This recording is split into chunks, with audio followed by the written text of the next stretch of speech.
नमस्कार दोस्तों, आप सभी का मेरे YouTube चैनल जय श्री राम पर स्वागत है। तो दोस्तों, मैं दशा माता का व्रत कथा सुना रही हूँ। प्राचीन समय में राजा नल और रानी दमयंती सुखपूर्वक राज्य करते थे।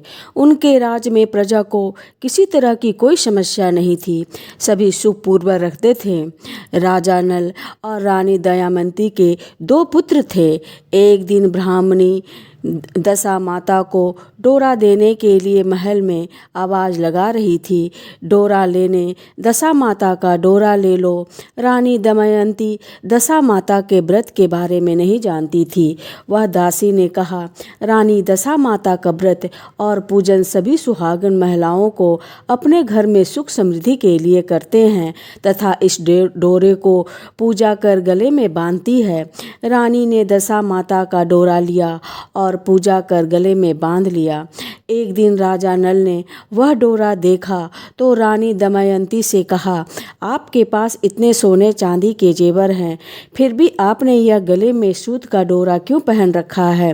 रानी कुछ कहती, इससे पहले ही राजा ने वह डोरा तोड़ दिया, जमीन पर पटक दिया। रानी ने कहा, राजन, ये दशा माता का डोरा था, आपने इसे तोड़कर अच्छा नहीं किया। उसी दिन रात्रि में दशा माता एक बुढ़िया का रूप लेकर राजा के स्वप्न में आई और कहा, राजा, तेरी अच्छी दशा जा रही है और उल्टी दशा आ रही है।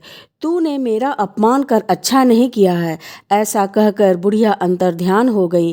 कुछ दिनों बाद ही राजा के ठाट बाट, धन्य धान, सुख समृद्धि, सुख शांति, लाभ लवसन, हाथी घोड़े सभी नष्ट हो गए।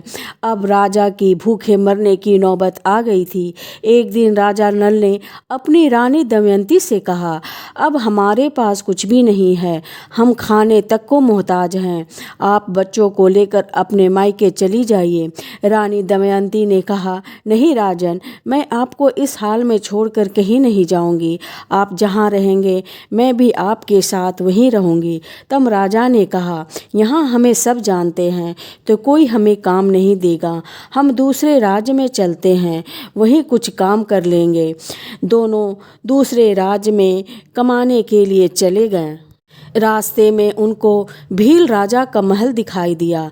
नल और दमयंती ने अपने दोनों पुत्र वहाँ अमानत पर के तौर पर छोड़ दिया। दोनों आगे बढ़े तो रास्ता में राजा के मित्र का गांव आया। वो दोनों राजा के मित्र से मिलने गए। मित्र ने उनका खूब स्वागत सत्कार किया, पकवान खिलाए। मित्र ने नल एवं दमयंती को अपने कक्ष में रात्रि को विश्राम करने के लिए कहा। उसी कक्ष में मोर की आकृति की एक खूंटी थी, जिस पर मित्र की पत्नी की कीमती हार टंगा हुआ था। रात्रि को रानी दमयंती की आंख खुली तो उसने देखा बेजुबान खूंटी हार निगल रही थी। रानी ने राजा को उठाया और दिखाया, ये देखो। दोनों हैरान रह गए और विचार किया, सुबह मित्र हार के लिए पूछेगा तो हम क्या जवाब देंगे? वो हमारी बात पर कैसे विश्वास करेगा? अतः यहाँ से चले जाना ही ठीक है। राजा और रानी रात्रि में ही वहाँ से चले गए। सुबह जब मित्र की पत्नी कक्ष में आई तो कीमती हार को ना पाकर उसने अपने पति से कहा, आपके मित्र कैसे हैं? इतना मान सम्मान देने पर भी वो लोग मेरा हार चुराकर रात्रि में ही भाग गए। मित्र ने अपनी पत्नी को समझाया कि मेरा मित्र ऐसा कदापि नहीं कर सकता, तुम उसे चोर मत कहो, धीरज रखो। उधर नल दमयंती आगे बढ़े तो रास्ते में नल की बहन का गांव आया। नल ने अपनी बहन को अपने आने का खबर पहुंचाई तो तुम्हारा भाई भाभी आए हैं। तो बहन ने खबर देने से पूछा, उसका हाल कैसा है? खबर देने वाले ने कहा, वो दोनों बहुत ही दयनीय अवस्था में हैं, पैदल चलकर आए हैं, कपड़े भी फटे पुराने से है। इतनी बात सुन बहन एक थाली में कांदा रोटी लेकर के मिलने आई। राजा ने अपने हिस्से का खाना लिया, लेकिन रानी ने जमीन में गाड़ दिया। आगे उसके रास्ते में एक नदी आई। राजा ने कुछ मछलियां पकड़ी और रानी से कहा, तुम इन मछलियों को भूनो, मैं गांव से परोसा लेकर आता हूँ। गांव में एक सेठ सभी को भोजन करा रहा था तो राजा भोजन लेकर आ गया तो रास्ते में चील ने झपट्टा मारा, सारा भोजन गिर गया। राजा ने विचार किया कि रानी सोचेगी कि मैं स्वयं ही भोजन कर लिया, मेरे लिए कुछ नहीं लाए। उधर रानी ने मछलियाँ भूजने लगी तो सभी मछलियाँ जीवित होकर पानी में चली गई। रानी उदास होकर के सोचने लगी, राजा पूछेंगे तो क्या कहूँगी। वह सोचेंगे सभी मछलियाँ खुद ही खा गई। वहाँ से वो आगे चली तो रानी के मायके का गांव आया। राजा ने कहा, तुम यही कहीं दासी का काम कर लो, मैं भी यही नौकर बन जाऊंगा। इस प्रकार रानी महल में दासी व राजा तेली के यहाँ नौकर का काम करने लगा। दोनों को काम करते हुए बहुत दिन हो गए थे। होली दशा माता का दिन आया। महल के सभी रानियां व सिर धोकर स्नान की। दासियों ने भी स्नान किया। दासियों ने रानियों के सिर गूथे। तब राजमाता ने दासी दमयंती से कहा, ला मैं तेरा भी सिर गूथ देती हूँ। जैसे ही राजमाता ने सिर गूथने के लिए बालों में हाथ डाला तो दासी के सिर में पद को देख राजमाता की आंख से आंसू निकल जाते हैं। वो रोने लगती है। आंसू दासी के पीठ पर गिरे तो वह पूछने लगती है, राजमाता आप क्यों रो रही हैं। राजमाता ने कहा, तेरे सिर पर जो निशान है वैसा ही निशान मेरी बेटी के सिर में भी था।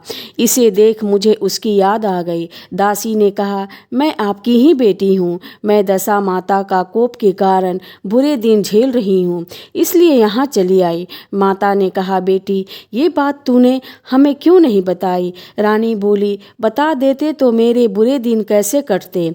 आज दशा माता का व्रत रखूंगी और गलती के लिए क्षमा याचना करूंगी।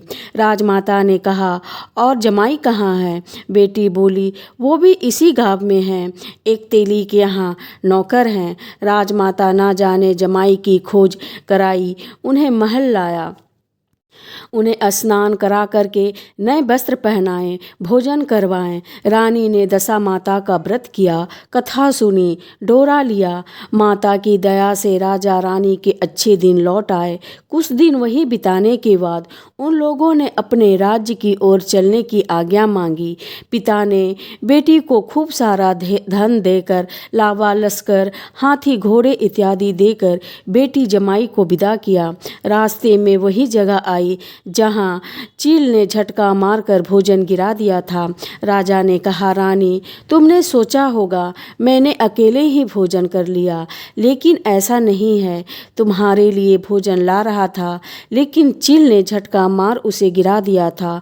उस पर रानी ने कहा, और आपने सोचा होगा सारी मछलियाँ मैंने अकेले ही खा ली, लेकिन ऐसा नहीं था। सभी मछलियाँ जीवित होकर नदी में चली गई थीं। चलते चलते राजा की बहन का गांव आया। राजा ने बहन को अपने आने की खबर भेजी। बहन ने खबर देने वाले से उसके हाल के बारे में पूछा तो खबर देने वाले ने कहा, बहुत ही अच्छी अवस्था में है। हाथी घोड़ा, लाभ लश्कर, धन माया सभी है। ऐसा हाल सुनकर बहन मोतियों का थाल सजाकर भाई के पास लेकर आई।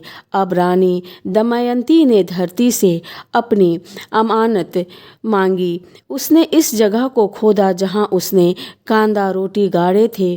खोदने पर रानी को वहां से सोने के कांदे व रोटी मिली। रानी ने दोनों चीज़ों राजा की बहन की थाली में डाला। आगे बढ़े।